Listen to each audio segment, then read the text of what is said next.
नमस्कार शेतकरी मित्रांनो, कृषी कल्याण युट्यूब चॅनल मध्ये सर्व शेतकरी बांधवांचं हार्दिक स्वागत आहे। सर्व शेतकरी बांधवांना एकच विनंती आहे, या साईडला दिसत असलेल्या काळ्या बटनावरती क्लिक करा, जेणेकरून तुम्ही आम्हाला सबस्क्राइब कराल।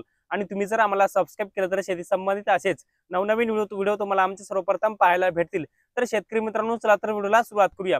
तर शेतकरी मित्रांनो, आपण तर पाहिलंच आहे की आपण जर पाहिलं तर बच्चूभाऊ कडूंचं आंदोलन उपोषण सुरू होतं, परंतु शेतकऱ्यांच्या कर्जमाफीसाठी हे उपोषण आंदोलन सुरू होतं।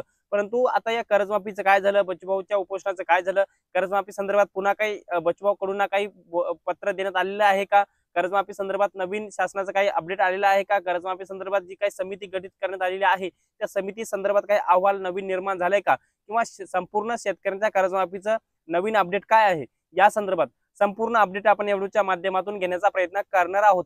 तर नमस्कार, मी ज्ञानेश्वर सवंडकर स्वागत करतो कृषी कल्याण युट्यूब चॅनल मध्ये। सर्वांना एकच विनंती आहे, हे कर्जमाफीचा अपडेट पाहण्याकरिता व्हिडिओ शेवटपर्यंत बघावा लागेल। तर मित्रांनो, चला तर व्हिडिओला सुरुवात करूया। तर शेतकरी मित्रांनो, राज्यातील शेतकरी बांधवांसाठी थोडी आनंदाची बातमी आहे, कारण की अगोदर हे सरकार कर्जमाफी संदर्भात बोलत नव्हतं, परंतु बच्चूभाऊ कडूंच्या या उपोषणामुळे कर्जमाफी संदर्भात हे सरकार बोलायला लागले आहे।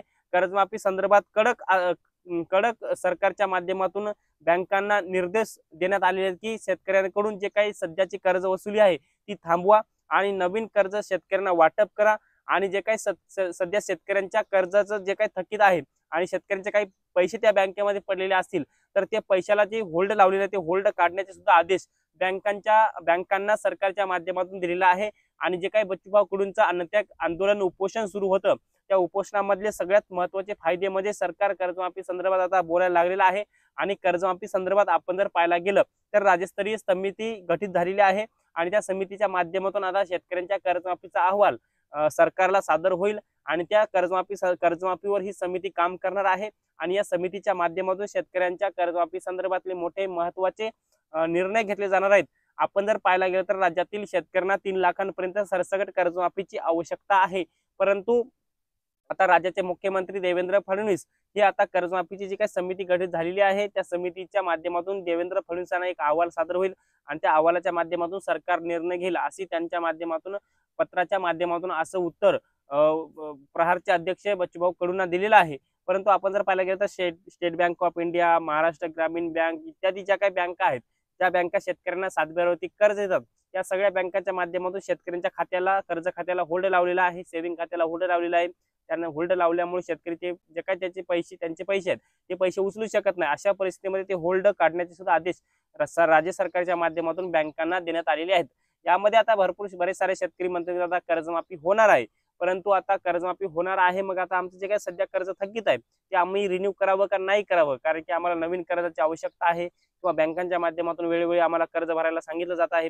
मग आम्ही जर कर्ज ते भरलं, रिन्यू केलं तर, आणि जर कर्जमाफी झाली तर आम्हाला त्याचा लाभ होईल का, तर 100% तुम्हाला लाभ होणार नाही, कारण की तुम्ही जर कर्ज सध्या तुमचं थकीत आहे आणि तुम्ही जर ते कर्ज रिन्यू केलं तर तुम्ही रेग्युलर शेतकरी म्हणून व्हाल, आणि सरकार कर्जमाफी कोण्या शेतकऱ्यांना देतं, तर थकीत असलेल्या शेतकऱ्यांना कर्जमाफी देतं। याचबरोबर आपण जर पाहायला गेलं तर जुन्या कर्जमाफी योजना, छत्रपती शिवाजी महाराज कर्जमाफी योजना, दुसरी कर्जमाफी योजना महात्मा ज्योतिराव फुले शेतकरी कर्जमाफी योजना, या दोन्ही कर्जमाफी योजनेअंतर्गत पात्र असलेल्या परंतु लाभ न मिळालेल्या शेतकऱ्यांच्या सुद्धा कर्जमाफी संदर्भात सरकार सकारात्मक निर्णय घेईल, अशी सुद्धा माहिती आपल्याला दिलेली आहे। याचबरोबर आपण जर पाहायला गेलं तर बच्चूभाऊ कडूंनी जे काही आंदोलन अन्नत्याग उपोषण सोडलं, त्या उपोषणामध्ये त्यांनी महत्त्वाच्या काही मागण्या केल्या होत्या, त्यामध्ये सगळ्यात महत्त्वाची पहिली मागणी शेतकऱ्यांच्या कर्जमाफीची। आणि कर्जमाफी संदर्भात जर सरकारने सकारात्मक निर्णय नाही घेतला किंवा शेतकऱ्यांची कर्जमाफी नाही केली तर पुन्हा अन्नत्याग उपोषणाला सुरुवात करेल, असा इशारा दिलेला आहे बच्चूभाऊ कडूंनी सरकारला। त्यामुळे सरकार कर्जमाफी संदर्भात सध्या 90% सकारात्मक आहे, म्हणजे 90% शेतकऱ्यांच्या कर्जमाफी होण्याची शक्यता आहे। परंतु तुमचं कर्ज जर सध्या थकीत पडलेलं असेल तर ते तुम्हाला कर्ज थकीतच ठेवायचं आहे। तुम्ही जर रेग्युलर कर्जदार शेतकरी म्हणून झालात तर तुम्हाला कर्जमाफीचा लाभ मिळणार नाही, आणि ही कर्जमाफी 3 लाखांपर्यंत असणार आहे। आणि ह्या कर्जमाफी होण्याकरिता किंवा कर्जमाफी सरकारला करण्याकरिता जवळपास 35,000 कोटी लागणार आहेत, आणि एकंदरीत आपल्या महाराष्ट्र राज्याची शेतकऱ्यांची 35,000 कोटी रुपयांची कर्जमाफी होण्याची शक्यता आता 90% वरती आलेली आहे। याच्या अगोदर सरकार कर्जमाफी संदर्भात बोलत नव्हतं, परंतु आता बच्चूभाऊ कडूंच्या उपोषणामुळे हे सरकार बोलायला लागलेलं आहे। सगळे शेतकरी नेते एकत्र झाले आणि त्यामुळे सरकार आता घाबरलेलं आहे। त्यामुळे कर्जमाफी संदर्भात सरकार सकारात्मक निर्णय घेण्याची शक्यता आहे। त्यामुळे कर्जमाफी संदर्भात हे नवीन अपडेट होतं. जी काही समिती गठीत झालेली आहे या समितीच्या माध्यमातून जे काही अहवाल सादर होईल त्या अहवालाच्या माध्यमातून आता नवीन हेच सरकार आहे कर्जमाफी संदर्भात निर्णय घेईल. परंतु काही शेतकरी किंवा काही इतर लोक बच्चूभाऊ कडूंना या उपोषणाच्या दरम्यान आता की बच्चूभाऊ कडू मॅनेज झाले, आता कर्जमाफी संदर्भात आता काही होणार नाही, बच्चूभाऊ कडूंनी उपोषण सोडलं, मॅनेज झाले, अशाच पद्धतीच्या काही लोक कमेंट करत होते. त्या शेतकऱ्यांना किंवा त्या काही कमेंट करणाऱ्या लोकांना मी सांगू इच्छितो की अशा पद्धतीचं कोणताही झालेलं नाहीये. कारण की काही लोक बोलण्यासाठीच येत असतात, त्यांच्याच्यानं काही होत नसतं. बच्चूभाऊ कडूंना जे काही बच्चूभाऊ कडूंनी शेतकऱ्यांची भूमिका मांडली, सुरुवातीपासून मांडलेली आहे, ते आमदार असतानाही मांडलेली आहे, राज्यमंत्री असतानाही मांडलेली आहे, आणि आता ते आमदारही नाहीत आणि खासदार नाहीत आणि राज्यमंत्रीही नाही, तरी सुद्धा ते शेतकऱ्यांची भूमिका मांडत आहेत, शेतकऱ्यांसाठी आंदोलन उपोषण करत आहेत.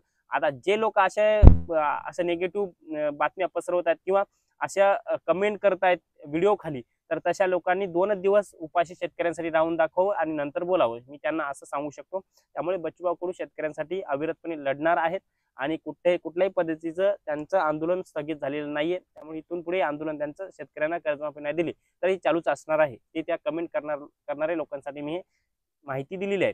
तर मित्रांनो, या माहितीसह मी तुर्तास तेच थांबतो. तोपर्यंत आपल्या सर्वांचे मनापासून धन्यवाद.